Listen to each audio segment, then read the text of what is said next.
결국 능력 있는 자들이 회사를 숱하게 옮기는 이유가 그들도 아니기 때문에 옮기는 건데, 사실 이곳으로 가나 저곳으로 가나 지금의 현 사회에서는 달라질 게 하나도 없어요.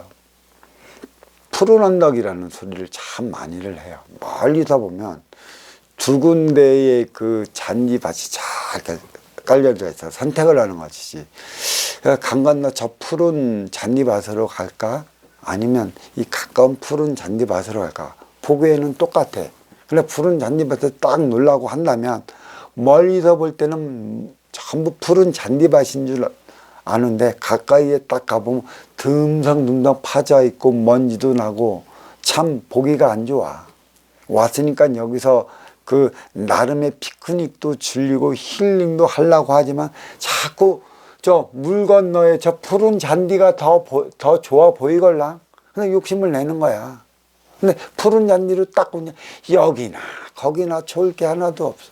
지금의 이상적 사고적 가치적 철학을 가진 CEO들이 없고 정신적 차원의 삶을 논한다는 이들이 보이는 실물의 사고 현상만을 가지고 놀기 때문에 이 지식적인 그 현상에 머물러 있기 때문에 내 삶이 나아지는 게 하나도 없다라는 것이에요.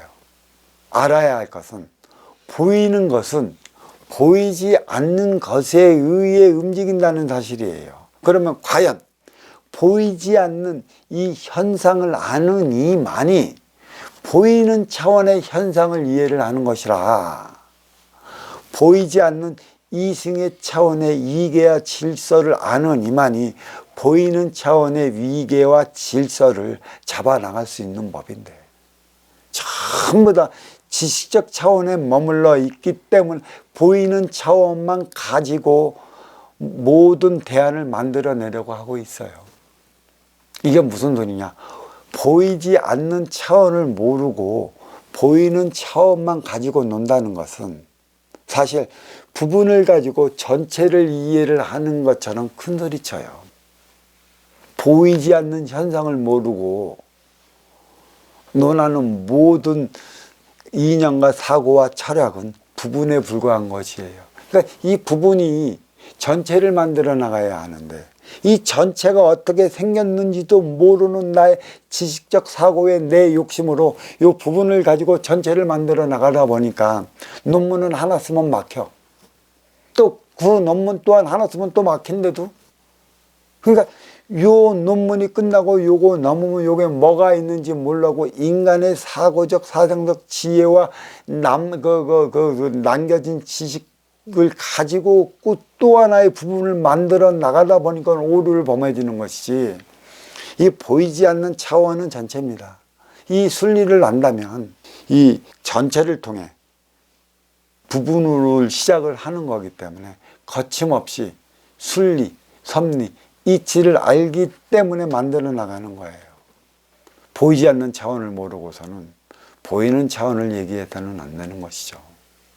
이러한 오류가 심각하게 벌어지고 있는 이 인간의 세상이라는 것이에요.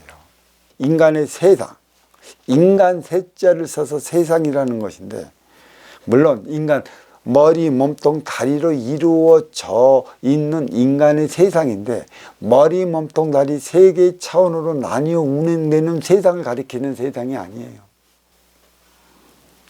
천지인상중하, 뿌리, 몸통까지 세 개의 차원으로 나뉘어 운행되기 때문에 세상으로 불리는 것이지, 인간들이 살아간다고 하는 그 세상은 보이는 세상이고, 뿌리, 몸통, 가지, 천지인상중하 세 개의 차원으로 나뉘어 운행되는 보이지 않는 차원까지도 이해를 하고 아는 이들은 이런 보이는 세상만 가지고 논하질 않아요.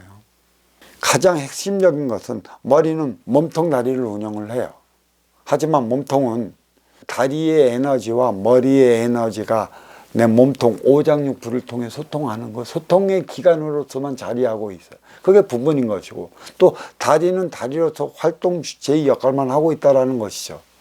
인간의 인육의 눈 모델을 내가 나무라고 했고, 나무를 눈 모델 삼아 인간을 빚었다고 그랬어요. 그러니까 나무는 결국 뿔이 몸통 가지로 이어졌기 때문에 이 뿌리는 몸통 가지의 실상을 바로 알고 있어요. 보이지 않는 차원은.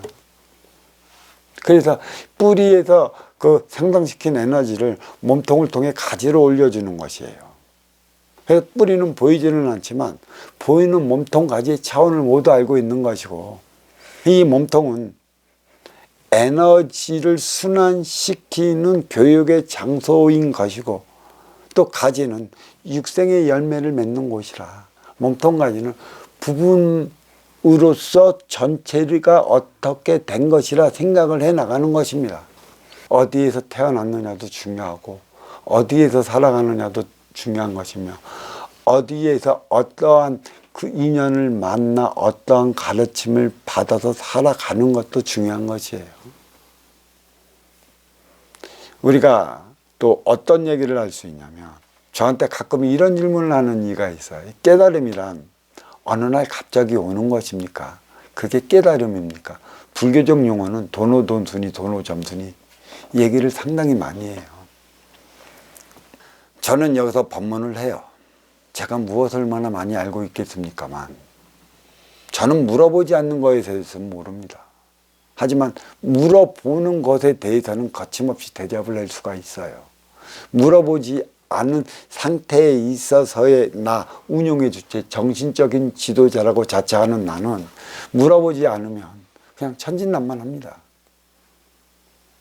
그냥 천진난만해요. 물어볼 때 많이 보이고 보이지 않는 차원을 아는 것인데, 그러면 보이고 보이지 않는 차원은 요번 생애에서 만들어진 것인가? 아니, 윤회와 윤회 속에 조그만 인기 안에 가두어 두었고, 또 이 많은 차원을 알기 위한 높은 이계회에 있었기 때문에, 높은 이계회에 있는 인기가 인육을 쓰고 인간으로 태어났기 때문에 알고 있는 거예요. 그러면 내 차원이 저런 높은 위계까지 올라갈 때는 어떻게 하냐? 내가 스스로 나의 삶을 찾아 들어가는 육생의 과정이 있습니다.